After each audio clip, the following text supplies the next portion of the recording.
안녕하세요. 부산대학교 법학전문대학원에 있는 정승 교수입니다.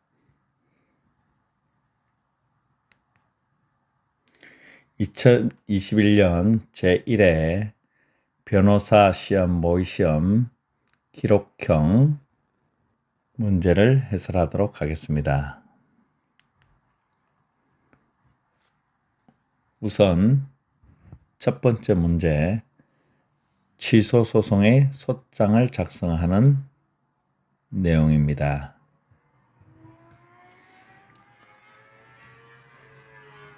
문제에서 자문 변호사 김공전의 입장에서 의뢰인 김오칠이를 위한 취소 소송의 소장을 작성하라고 되어 있습니다. 그리고 양식은 다음과 같습니다.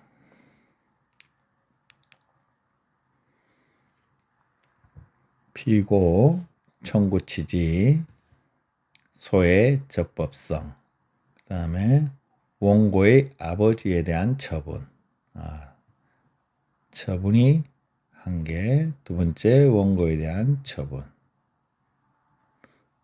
두 가지가 있습니다.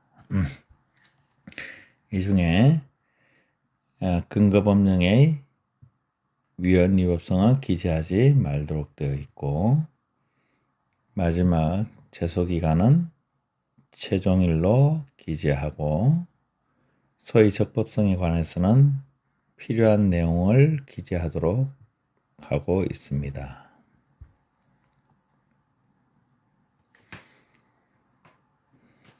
자, 우선 취소 소송의 대상을 살펴보도록 하겠습니다.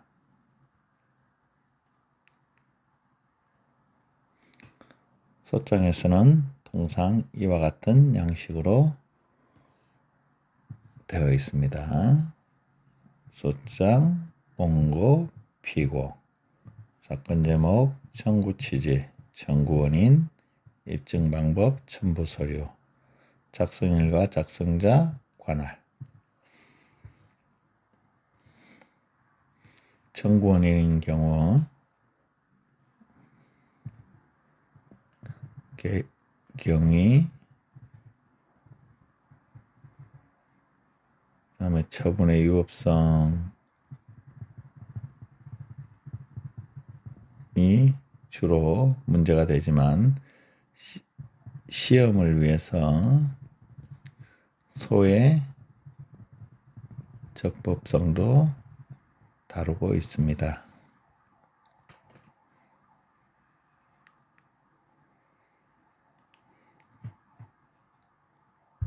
취소 소송은 소송 요건과 본안인 위법으로 구성되어 있고, 소의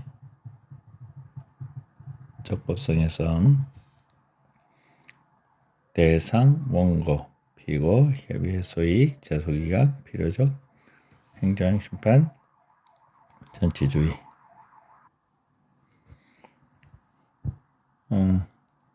본건에서도 6가지를 모두 검토해서 필요한 내용을 기재해야 할 겁니다.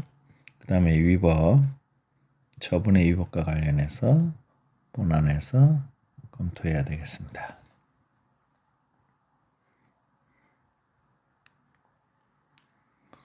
자, 취소 소송에서 취소할 대상을 결정하는 것은 무엇보다 중요합니다. 그래서 어떤 처분을 취소할 것인가. 그래서 대상을 확정하기 위해서는 반드시 처분 문서를 확인해야 합니다. 레이 572 강제 퇴거 명령서, 서울 출입국 외국인 청장. 그래서 강제 퇴거 명령 전형적인 처분입니다. 그리고 상대방은 레이 오칠입니다. 레이 오칠이가 통상은 원고가 되는데 이 사안에서는 아들이 원고가 되고 있습니다. 이런 경우 어떻게 처리하는가? 그 다음에 피고 서울 출입국 관리청장입니다. 처분문서에 나타나. 그 다음에 그 처분일자, 그리고 뭐 4월 18일 날 강제 퇴거와 퇴거 명령과 동시에 강제 출국을 했습니다. 따라서 이날 레이 오칠이도 강제 퇴거 명령서를 받았다고 봐야 되고, 그리고 아들 킴 오칠이도 이날 알았다고 봐야 될 것 같습니다. 그리고 처분의 근거 법률, 그리고 사유는 출입국관리법 46조 제1항 13호입니다. 사유, 근거. 그렇습니다. 집행 4월 18일 날 강제 출국 집행일자가 기재되어 있습니다. 자, 이에 대해서 첫 번째 처분문서입니다.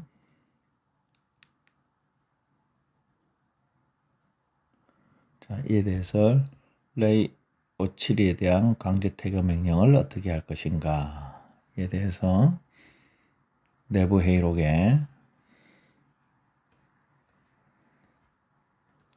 제3자인 아버지에 대해서 처분을 다툴 수 있는가요? 아버지는 이미 출국했는데 가능한가요? 이렇게 해서 아들이 원고가 된다. 의뢰인이 다투어야 한다라고 이야기하고 있습니다. 그래서 소장에서는 레이 오칠이가 원고가 아니고 아들이 원고가 됩니다.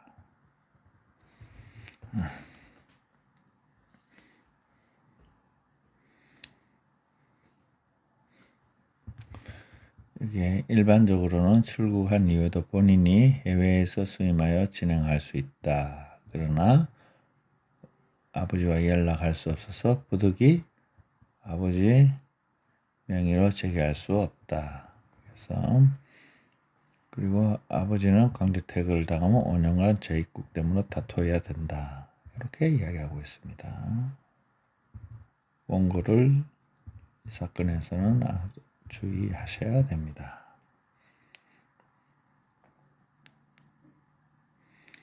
두 번째 처분문서입니다. 킴 오칠입니다. 레이 오칠이의 아들, 처분의 상대방이고 킴 오칠이가 의뢰인이기 때문에 원고가 되는 것은 문제가 없습니다. 강제 퇴거 명령 전형적인 처분입니다. 서울 출입국 외국인 청장 처분의 명의인으로서 피고가 됩니다. 그리고 처분의 근거 법률은 50조입니다. 50조. 그리고 강제 퇴거 이유는 출입국관리법 17조 1항, 18조 1항, 46조 1항 8호 여기에서 사유입니다. 그리고 처분일자는 2021년 5월 4일입니다. 자, 그 다음에 수령 사실과 관련해서는 송달보고서에서 이주센터 사무원이 이렇게 수령했다. 이렇게 되어 있습니다. 본인 수령하지 않았습니다. 문제가 됩니다. 그 적법한 송달, 송부인지 따져봐야 될 것 같습니다.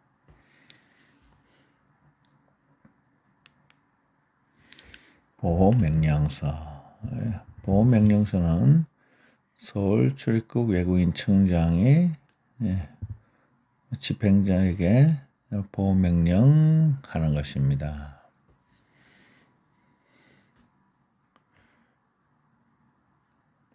자, 여기는 보호 대상자로서 되어 있습니다. 일종의 영장과도 동일한 방식입니다. 구속영장과도 마찬가지로 구속의 대상자가 나타난 거죠. 집행명령서입니다. 일종의. 자, 이 경우에 이 보호명령이 처분인가 하는 문제가 있는데 그 성격이 무엇인가 하는 것입니다. 그리고 이 날짜는 2021년 5월 4일입니다. 그리고 집행이 즉시 되었습니다. 그리고 그 보호와 관련된 근거법률이 있는데 그 뒤쪽을 찾아보면 출입국관리법 52조 1항에 있습니다.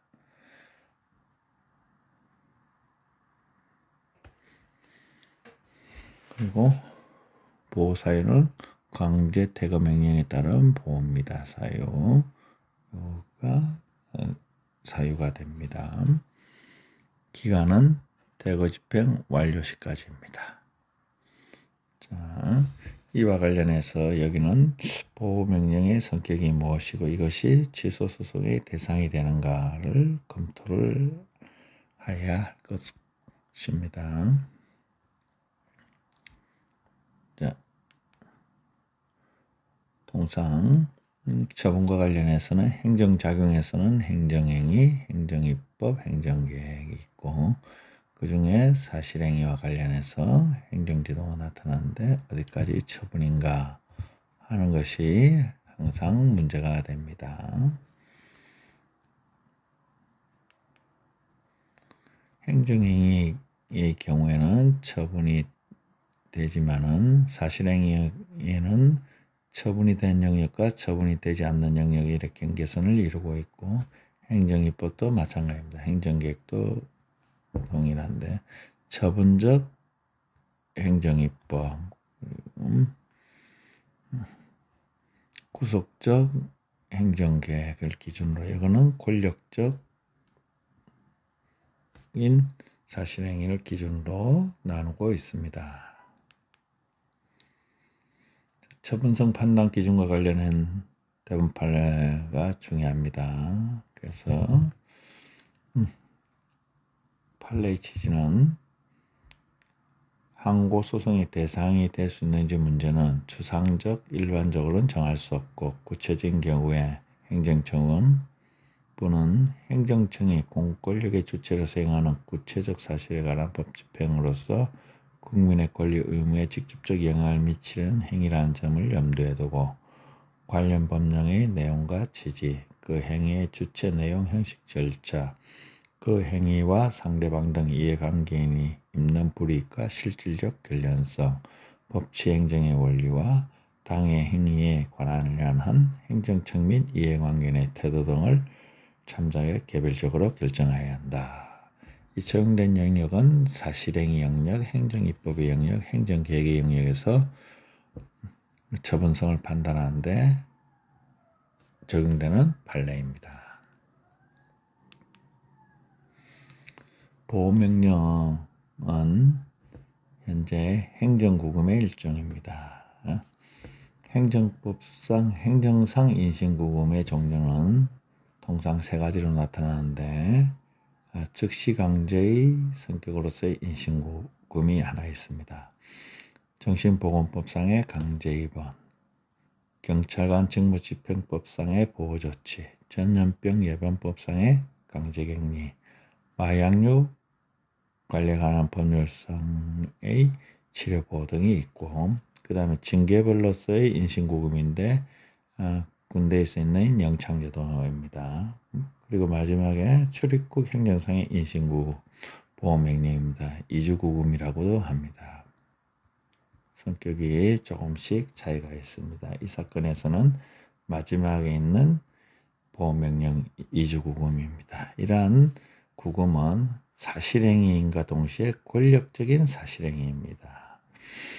그래서 이러한 권력적 사실행위와 관련해서 보호명령, 이주구금인 보호명령은 출입국관리법상의 이의 신청을 통한 불복이 가능하고 그 그다음에 인신보호법이 적용이 안 됩니다. 따라서 취소 소송을 통해서만 현재 가능합니다. 불복이 법원의 관여가 가능한 구조로 되어 있습니다. 권력적 사실행위로서 취소 소송의 대상이 된다고 보고 있습니다. 그래서 집행정지도 해당이 되게 됩니다. 형법상 인신구금과 좀 차이가 있습니다.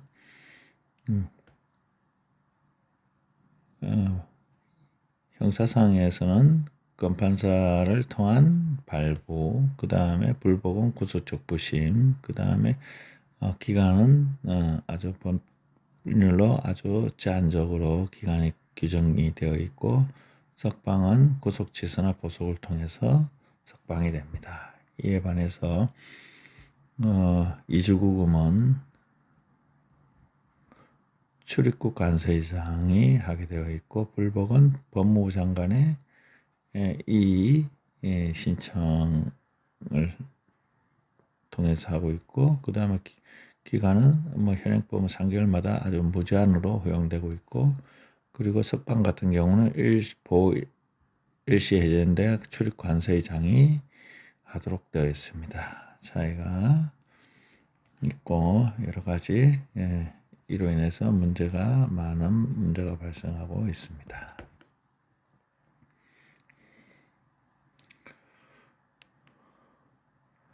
이와 관련해서 대상적 격과 관련해서 내부 회의록에는 어떻게 되어 있냐면은 소송 요건과 관련해서 이 사건 출입국 관리법상의 전형적인 처분이나 처분성은 특별히 문제가 되지 않을 것 같다. 안 적어도 된다는 소리겠죠. 그러나 보호명령 같은 경우는 그 성격을 확정하고 처분성을 검토하는 것이 좋을 것 같습니다.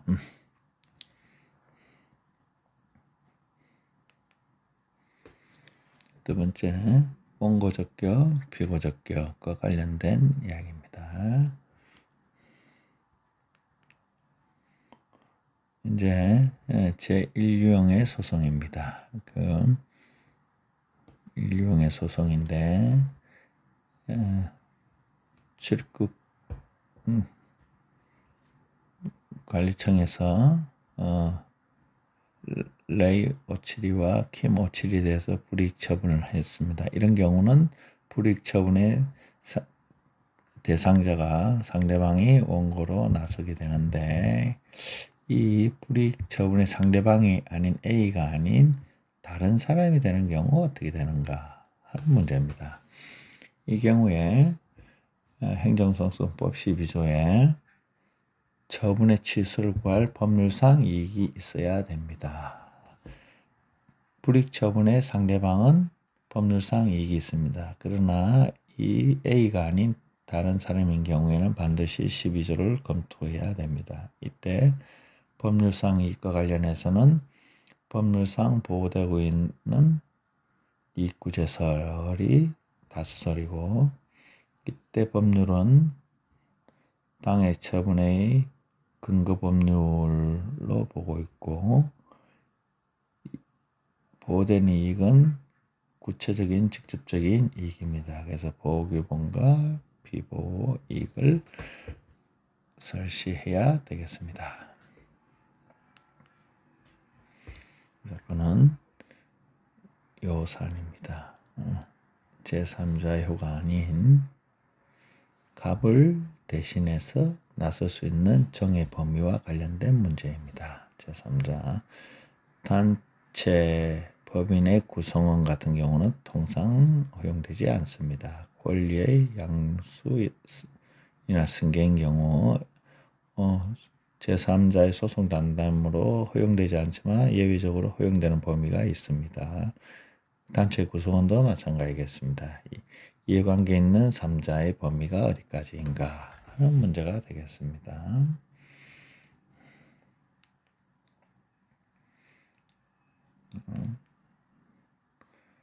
통상은 경업자 소송, 경원자 소송의 경우에 나타나고 제3자 소송에서 환경소송에서 제3자가 나타나는데 이 사건 같은 경우는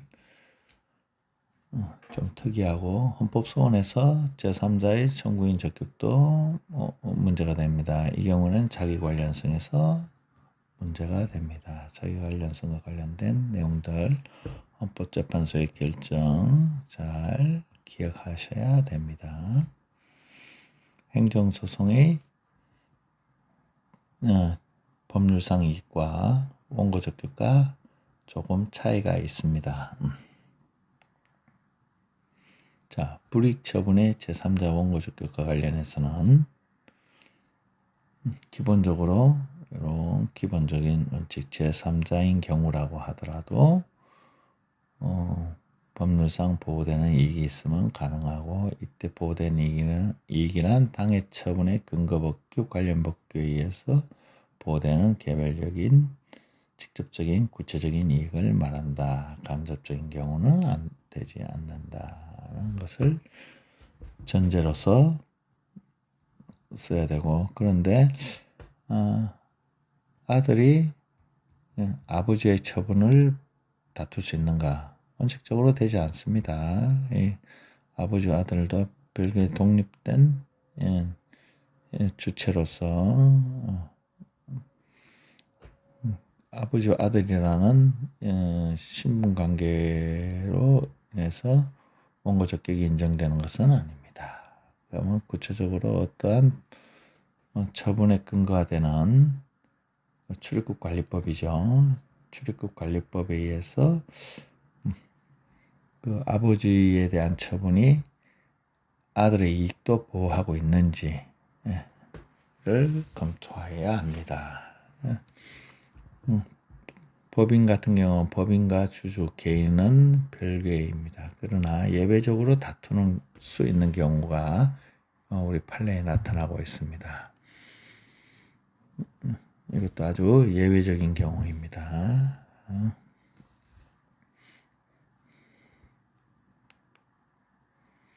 자, 여기에서는 그 출입국관리법 당해 처분의 근거 법률을 찾아봐야 됩니다. 출입국관리법에서 아버지의 처분이 아들에게 영향을 미치는가와 관련해서는 아들 킴57이가 체류 자격을 부여받는 것은 동반 F3입니다. 그리고 동반하는 본인의 정하여진 기간 동안이고 요 본인은 아버지고 요 기업 투자에서 들어왔습니다.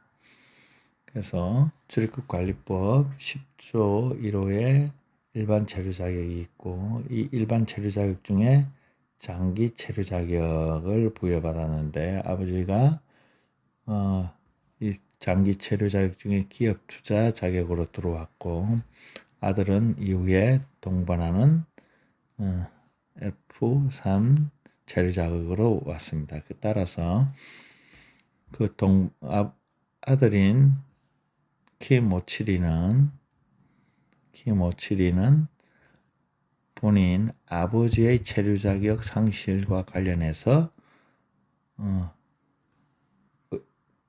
의존하고 있기 때문에 그 아버지의 강제 퇴거 처분이 아들인 킴57이에게 직접적이고 구체적인 법률상 이해관계를 가지게 됩니다. 따라서 이러한 내용을 원고적격에서 기재하면 될 것 같습니다. 판례상 나타나는 것은 아닙니다. 주장이 가능합니다. 실제로 사안에서 받아들여질지 아닐지는 모르겠습니다. 그러나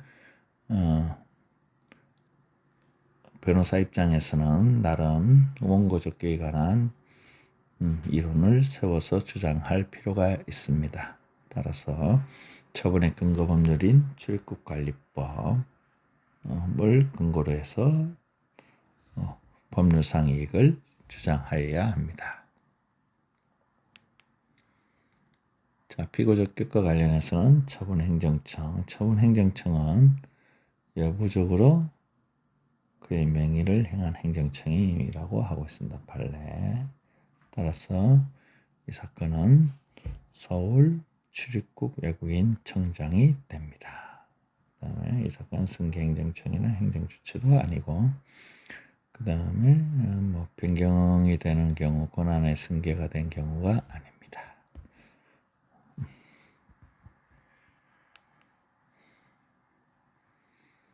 마지막에 아버지 같은 경우 강제퇴거 명령에 의해서 처분의 집행이 이루어져 가지고 원상회복이 불가능합니다. 이미 강제퇴거를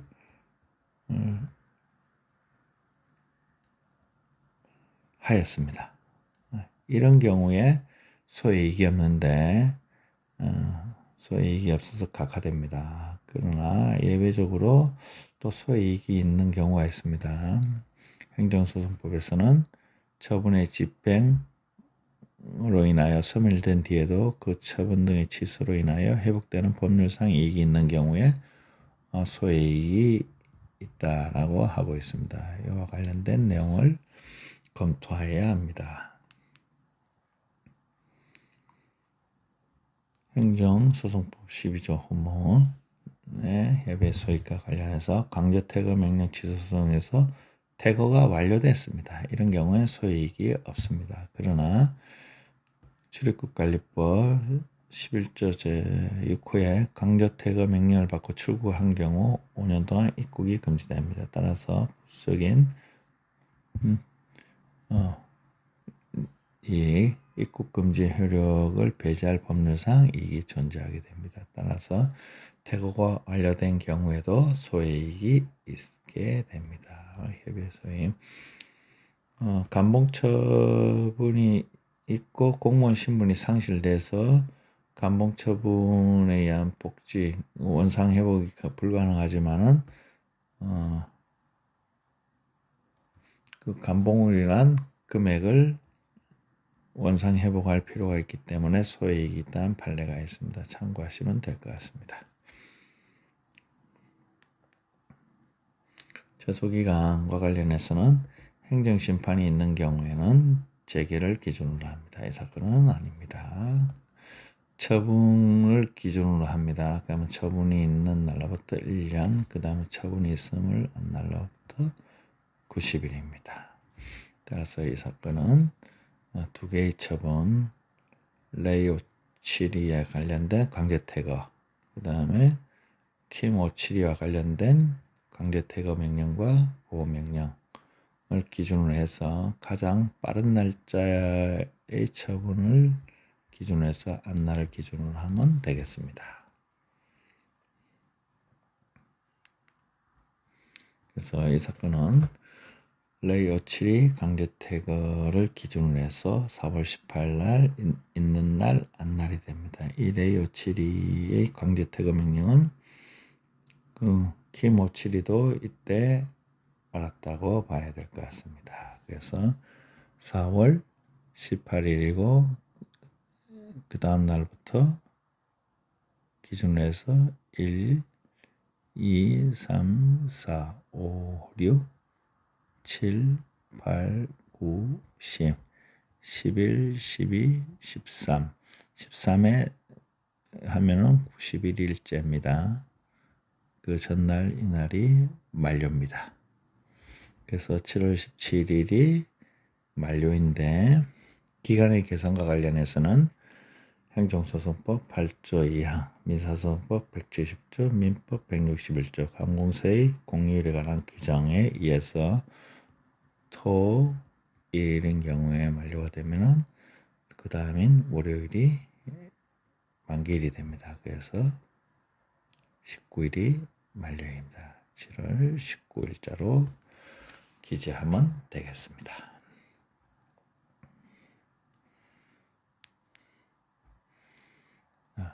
취소소송 요건과 관련해서 종합적으로 검토해 보겠습니다. 레이572가 대상이 된 경우 있고 킴572의 처분이 있습니다. 강제퇴거명령, 강제퇴거명령과 보호명령. 이와 관련해서 보호명령은 대상적 처분 선고 관련해서 간단하게 기재하면 되겠습니다. 그 다음에 레이 오치리가 상대방임에도 불구하고 저번에 상대방임에도 불구하고 킴 오치리가 원고로 나서기 때문에 원고 적격에 대해서 반드시 기재하여야 합니다. 그 다음 피고와 관련해서는 명의인인 서울 출입국 외국인 청장이 됩니다. 공통으로 되고 협의의 소유과 관련해서 이미 강제 퇴거되었는데 퇴거 완료된 경우 소액이 있는가와 관련해서 쓰게 됩니다. 처분이 있는 날, 안 날, 그 다음에 4월 18일이라고 했습니다. 5월 4일, 5월 4일 하나는 퇴거 명령과 관련해서 송달이 안 됐습니다. 적법한 송달은 아니지만 이미 킴 오치리가 강제 집행이 되었기 때문에 퇴거 명령서를 송달받지 않아도 이날 알았다고 봐야 될 것 같습니다. 재결 아닙니다. 행정심판 전체주의가 적용되지 않습니다. 그래서 이 노란 표시된 내용을 소위 적법성에서 기재하여야 합니다. 자, 원고 킴 오치리, 소송 대리인 변호사 김공전, 피고 서울 출입국 외국인 청장. 첫 번째 내용입니다. 강제 퇴거 명령 등 취소 청구했습니다. 보호 명령도 있기 때문에 그렇습니다. 청구 취지는 피고가 레이 오치리에게 한 강제 퇴거 명령 또는 강제 퇴거 명령 처분 다 좋습니다. 취소한다. 그 다음에 원고에게 한 강제 퇴거 명령, 보호 명령 모두 취소한다. 소송병은 피고가 부담한다. 두 번째 문제의 답안입니다. 또는 이렇게 합쳐도 되겠습니다. 이런 방식이 좋습니다. 꼭 굳이 이렇게 합치지 않으셔도 됩니다. 단순 병합이고 객관적 병합이죠. 객관적이고 또한 이렇게 하면 주관적 병합입니다. 순서대로 이렇게 기재하면 되겠습니다.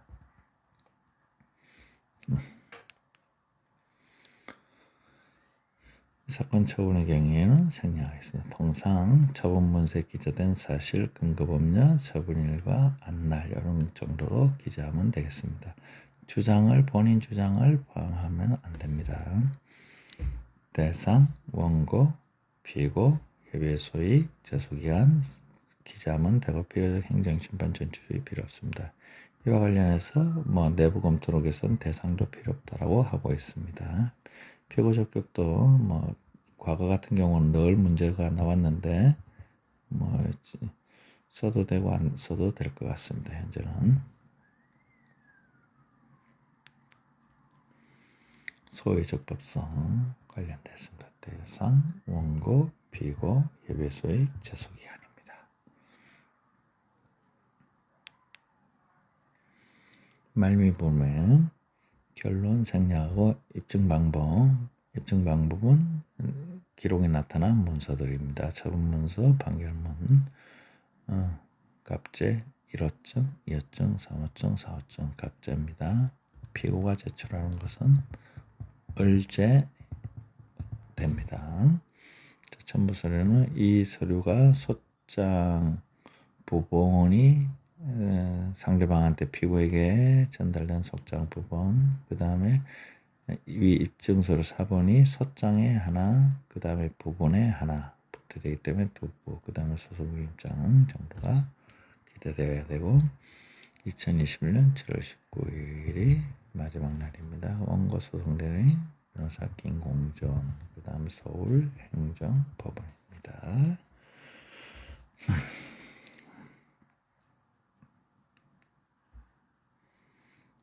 자, 본안 위법과 관련해서는 이렇게 사실과 법률 요건에서 발생되는 문제가 하나 있고, 그 다음에 법률 효과 관련해서 선택재량, 결정재량이 있는지에 따라서 재량심사 두 가지 문제로 나타나고, 그리고 절차 형식과 관련해서 세 가지가 나타나게 됩니다. 그리고 재량심사에서는 행정법상의 일반 원칙인 비례, 평등, 신뢰보호 원칙으로 나타나고, 이와 관련해서 비례 원칙은 적합성, 필요성, 상당성으로 나타나지만 실제로는 이 상당성에서 문제가 됩니다. 전체적으로는 이런 소송에서 쟁점은 원고가 주장하는 위법, 피고가 답변서에서 주장하는 본안전 항변, 이에 대한 반박으로 나타나게 됩니다. 그래서 소송 요건이 없는 경우 각각 인용, 이유가 있으면 인용, 이유가 없으면 기각으로 판결이 나타나게 됩니다. 그래서 소장, 답변서, 준비서면 형태로 문서가 제출되게 됩니다. 위법과 관련하여서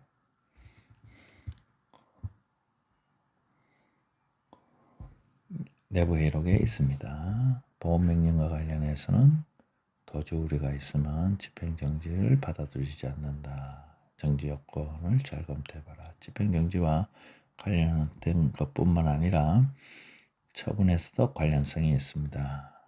강제퇴근은 체류 자격이 없다는 이유만으로 기계적으로 할 것이 아니다. 공익과 여러 가지 구체적 사정을 비교해야 한다. 비례 원칙과 관련된 내용이 여기에 있습니다. 재량권 일탈 남용입니다. 그리고 강제퇴근 명령서는 이주민 센터로 송달되었다. 이주민에게 의뢰인에게 직접 전달되는 건데 문제가 있습니다. 이렇게 이야기하고 있습니다. 이렇게 세 가지. 이와 관련해서 본안과 관련해서는 처분의 근거 없는가 사실이 중요합니다.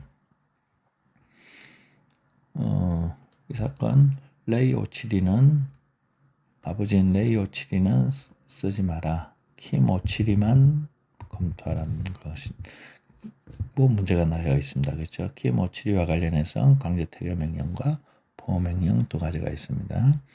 근거법령은 50조 2항이고 51조 2항인데 이와 관련해서 보호명령은 대통령령으로 정하는 퇴거 대상자가 대상으로 규정을 하고 있습니다. 여기 요건입니다. 그리고 강제퇴거 명령은 요건이 출입국관리법의 46조 1항 8호, 17조 1항 18조 1항 요거는 체류 자격이 없는 불법 체류, 요거는 불법 취업 두 가지가 되어 있습니다. 체류 자격이 소멸됐고 불법 취업이 되었다. 근데 이 체류 자격이 소멸된 이유는 아버지가 강제 퇴거되면서 동시에 소멸되었다. 이렇게 보고 있습니다. 그래서 이렇게 체류 자격 소멸이 본인 체류 자격 소멸과 동시에 동반자 체류 자격이 소멸되는 것인가 하는 법령상 해석의 문제가 있을 수 있습니다. 주장이 가능할 것 같습니다. 아버지가 본인 체류 자격이 5년으로 되어 있으면 중간에 소멸되더라도 동반자 체류 자격은 5년으로 지속되고 끝나는 것이 아닌가 이렇게 해석할 여지가 있는 것이죠. 자, 그 다음에 재량행위인가 효과에서 그래서 강제퇴거 명령을 할 수 있다라가 문헌에서 결정재량이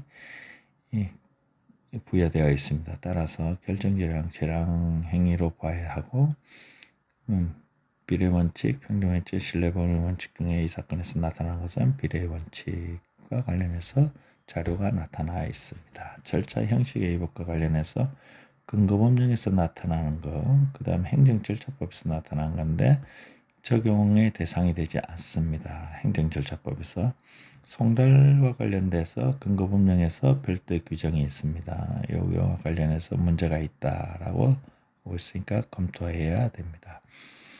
보호명령 같은 경우는 사실행위이기 때문에 뭐 행정질서비쪽이 적용의 대상이 되는 것이 없습니다. 이와도 마찬가지로 대통령령이 정하는 태거 대상자인데 대통령령이 정하는 대통령령에는 도주 우려가 있는 경우, 여권을 소지하지 않은 경우, 송환국으로의 교통편이 없는 경우 있는데 이 중에는 도주 우려입니다. 그러면 이 사건에서 도주의 우려가 있는지와 관련해서 다툼의 여지가 있습니다. 그래서 포섭에 관한 문제입니다. 도주 우려가 있는지 없는지와 관련해서 주장할 수 있습니다. 그리고 보호할 것을 명할 수 있다. 결정 재량이 부여되어 있습니다. 따라서 이 경우도 비례의 원칙을 주장할 수 있겠습니다. 이때 비례의 원칙과 이때 비례의 원칙에서 고려해야 될 대상이 다릅니다. 따라서 각각 비례의 원칙을 분리해서 기재하여야 합니다. 이는 집행정지 신청에서 나타나는 판례에서도 동일합니다. 따라서 비례의 원칙과 관련해서 태거명령에서 나타나는 비례의 원칙, 보호명령에서 나타나는 비례의 원칙은 분리해서 기재하여야 합니다. 도주 우려와 관련해서는 긴급보호소에 보면은 대한민국에 주소가 없다. 긴급보호. 그래서 보호명령의 요건인 도주 우려를 주소가 없다는 것으로 판단하고 있습니다. 체류기간 만료 불법 체육과 관련해서 출입국 사범심사 결정과 관련해서 내용이 나옵니다. 위반 사실과 관련해서 2021년 4월 18일까지 기간 연장받지 않고 불법 체류자임. 이런 내용은 아버지가 레이 오칠이 아버지가 강제 퇴거된 날짜입니다. 이렇게 해석을 하고 있습니다. 문제가 있죠. 요거는 주장을 할 수 있습니다. 그리고 나서 그 이후에 아프리카에 불법 취업했다 이후에 하는 내용입니다. 그래서 앞에 있는 이 부분에 대해서 퇴거 명령에 근거가 되기 때문에 이 해석에 관해서 다툼의 여지가 있습니다. 이와 관련해서 재량심사와 관련해서는 법률 상담 일지와 탄원서의 비례 원칙과 관련된 내용이 나옵니다. 의뢰인은 대한민국에 출생해서 전 과정을 고등학교에 거쳤다 이런 내용. 그 다음에 아버지가 잘못한 거고 나는 잘못한 경우가 없다. 그 다음에 의뢰인은 가나로 가면은 가나어는 전혀 못하고 한국어를 모국어로 사용하고 있고 지금 경제적 상황이 어렵고 자신이 가족을 부양해야 한다 하는 사회에 관한 이야기, 그 다음에 위반과 관련된 경위, 그 다음에 그리고 아버지도 합법적이었으나 여러 가지 연락도 안 되고 있다. 이런 다 이 강제 퇴거와 보호 명령에 관련된 내용들 분리해서 쓸 수 있는 내용들이 있습니다. 그리고 탄원서에도 이렇게 전부 그간의 경위에 대해서 쭉 나와 있습니다. 그래서 법률 상담 일지와 탄원서의 내용을 중심으로 해서 공익은 불법 체류자를 강제 퇴거시키고 보호함으로써 달성하려 한 공익은 추상적으로 쓰면 되고 사익과 관련해서 침해되는 사익과 관련해서는 구체적으로 쭉 쓰셔야 됩니다. 이와 관련해서 비례의 원칙인 내용인 적합성, 필요성, 상당성과 관련해서는 그냥 간단하게 기재하면 되고 기재하지 않으셔도 됩니다. 재량과 기소과의 구별하는 것이 재량심사에서는 중요합니다. 이러한 판례에 대해서 반드시 기재를 해야 되고 당의 행위에 근거가 된 법규의 체제, 형식 그 문헌입니다. 할 수 있다는 결정 재량과 관련된 내용이 가장 우선적입니다. 그 다음에 당해 행위가 속하는 행정분야의 주된 목적과 특성, 출입국 관련해서는 특허와 관련된 재량 행위의 범죄에 속하는 행위의 성격을 가지고 있습니다. 당해 행위 자체의 개별적 성질과 유형을 고려해야 한다. 그래서 재량 행위임을 확정하고 재량 행위인 경우는 재량심사와 관련된 내용을 기재해야 합니다. 그래서 강제퇴거 명령의 위법성과 관련해서는 체류자격 소멸과 관련돼서 강제퇴거 대상자인가와 관련된 이야기를 할 수 있고, 그 다음에 그 법률 효과에 관련해서는 재량심사 비례 원칙 위반과 관련해서 해야 되고, 송달 송부와 관련해서는 출입국관리법에 본인한테 해야 되는데 제3자에게 한 경우 위법하다는 내용을 기재하면 되겠습니다. 보호명령의 위법과 관련해서는 도주할 우려가 있는가와 관련해서 주장을 할 수 있고, 법률 효과에서는 재량심사 비례 원칙과 관련해서 내용을 쓰면 되겠습니다. 하자의 승계와 관련해서는 문제가 되지 않습니다. 보호명령, 강제퇴거의 명령의 위법이 보호명령의 위법에서 다툴 수 있는가? 이것은 각각 처분을 다투고 있기 때문에 그냥 강제퇴거의 명령이 위법해서 취소되면 보호명령도 취소돼야 된다. 이렇게만 쓰시면 되겠습니다. 그래서 이렇게 네 가지 비례 원칙과 관련해서는 조금 더 다른 내용을 기재해야 합니다. 출입국관리법의 송부와 송부의 순서와 관련해서 내용을 기재하면 되겠습니다. 그 다음에 보호명령과 관련해서는 도주 우려와 관련해서, 그리고 재량 심사와 관련해서, 특히 비례 원칙과 관련해서 달리 기재해야 합니다. 그리고 강제퇴거 명령의 위법이 여기에도 영향을 미친다는 내용을 추가적으로 보충적으로 기재하면 되겠습니다. 강제퇴거 명령의 재량권을 탄 남용 여부와 관련해서 이 사건은 청주지방법원 2017과 276 판결과 관련된 겁니다. 비례 원칙과 관련된 내용들입니다. 모두 공익과 그 다음에 그럼에도 불구하고 이렇게 여러